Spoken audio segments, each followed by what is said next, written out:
여러분 안녕하십니까, 왕상환입니다. 지금 여야 정치권이 쇄신과 통합을 놓고 부산한 움직임을 보이고 있습니다. 정치권에 불고 있는 쇄신과 통합, 여러분은 어떻게 평가하십니까? 거듭나기 위한 정치권의 노력들이 여러분 가슴에 와 닿습니까? 아니면 별로 달라진 게 없다고 생각하십니까? 한나라당은 조만간 박근혜 전 대표를 중심으로 한 비대위가 출범할 예정으로 있고, 야권도 통합을 기치로 내건 민주통합당이 어제 그 닻을 올렸습니다. 표현화됐던 여야의 당내 갈등은 잦아드는 분위기입니다만, 인적 쇄신, 공천 같은 문제들을 보면 앞으로의 상황이 그렇게 녹록치만은 않아 보입니다. 오늘 생방송 심야 토론에서는 여야의 쇄신과 통합이 과연 국민들의 생각에 부합하고 있는지, 또 한국 정치가 나아가야 할 방향은 무엇인지 토론을 통해서 하나하나 풀어보도록 하겠습니다. 오늘 토론을 위해서 여야 정치인 두 분과 전문가 두 분 모셨습니다. 안녕하십니까? 안녕하세요. 또 오늘 방청석에는 인터넷을 통해서 참여를 희망하신 방청객 여러분 나오셨습니다. 안녕하십니까? 고맙습니다. 시청자 여러분도 토론에 참여해 주십시오. 서울지역번호 02-785-2400번으로 전화주시면 되겠습니다. 네, 우리나라 지금 정치권이 말 그대로 요동을 치고 있다, 이런 얘기가 나오고 있습니다. 오늘 두 분 정치인들을 모셨고 또 두 분 전문가들 모셨는데요. 첫 질문은 이혜원 의원님께 드려보도록 하겠습니다.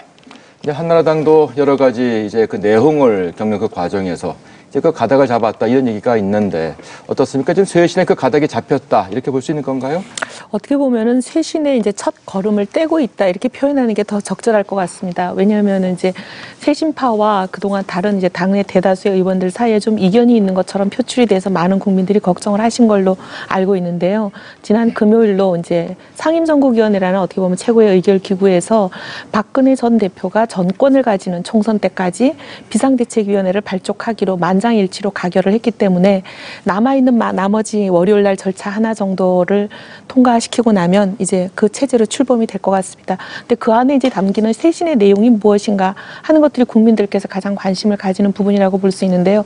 그 부분은 이제 앞으로 담아내고 그려내야 될 부분들이기 때문에 지금 아직 첫 출발을 하지 않은 상태에서 이렇게 속 시원하게 말씀드리기는 조금 어렵다, 그런 말씀을 드리겠습니다. 네. 근데 이제 쇄신이라는 것이 이제 이 위기가 어디서 왔는지를 진단부터 해야 된다고 보는데요. 이 위기는 물론 한나라당이 잘못해서 생긴 한나라당 고유의 위기도 있고, 여기에 또 중첩적으로 얹어진 것은 그동안 국회와 정당이라는 기존의 정치제도가 어떻게 보면 오랫동안 오작동을 하면서 국민의 불신을 쌓아와서 생기는 정치권 전체의 위기가 겹쳐져 있기 때문에 이 부분은 한나라당의 노력만으로 풀기보다는 여야가 정파를 초월해서 기존 정치의 위기를 풀어내는 노력이 필요한 그런 부분이기 때문에 네. 협력할 부분도 굉장히 많다고 보고 있습니다. 네.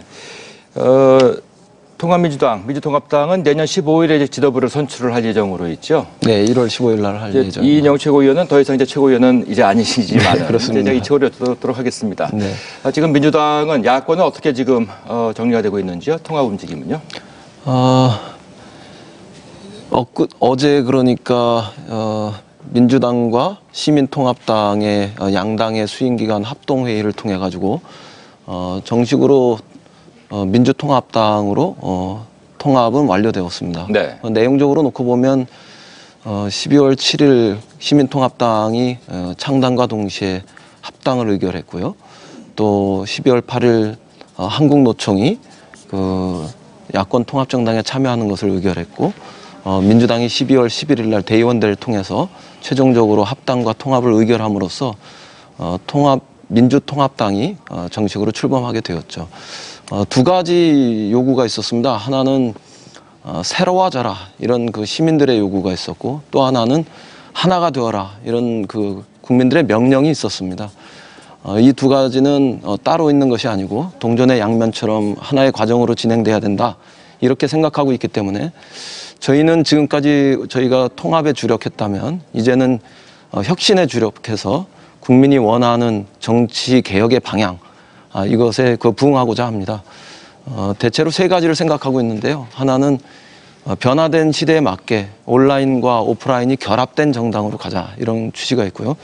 또 하나는 20대에서 40대까지의 젊은 유권자들이 이 정당의 새로운 주인으로 참여할 수 있는 이런 젊은 정당의 길을 지향하고 있고, 끝으로 일반 시민들도 이 정당의 의사결정 과정에 언제든지 참여할 수 있는 개방형 국민 경선 제도를 확대하는 네. 이런 그 혁신의 방향들을 과제로 삼고 있습니다. 자, 이렇게 여야의 기본적인 그 입장이랄까요? 모습을 살펴보았고 이 모습을 전문가들은 어떻게 평가하고 있는지 한번 여쭤보도록 하겠습니다. 홍성근 교수님, 네네. 이와 같은 여야 움직임 어떻게 평가하십니까? 예, 뭐 무엇보다도 이 12.6 재보궐선거 과정에서 나타난 민심의 말하자면 향배를 따라서 이제 기성 정치권에 대해서 민심이 크게 이반을 했지 않습니까? 근데 이제 4.12 총선이 있고요. 그다음에 대선이 있습니다. 그러다 보니까 여야가 모두 그 쇄신 또는 통합이라는 이름으로 이름은 다르지만 사실상은 떠나간 민심을 되돌려보자라고 하는 것이 이제 그 가장 큰 의미가 되겠고요.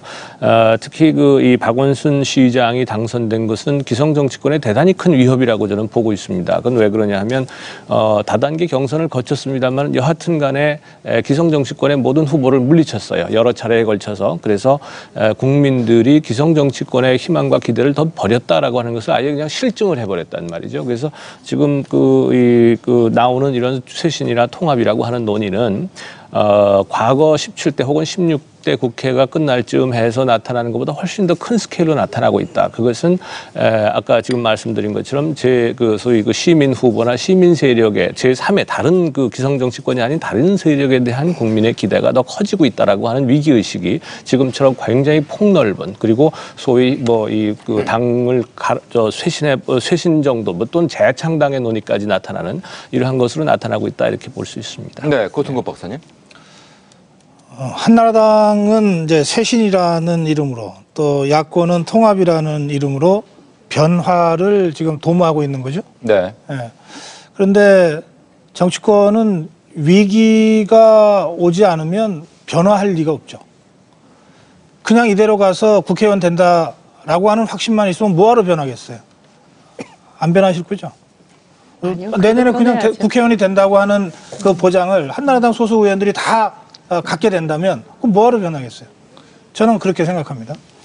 그러니까 지금 이대로는 다 죽겠다고 하는 절박한 위기의식 때문에 쇄신도 하고 통합도 하게 된 거죠. 민주당, 야권 다 마찬가지라고 생각합니다.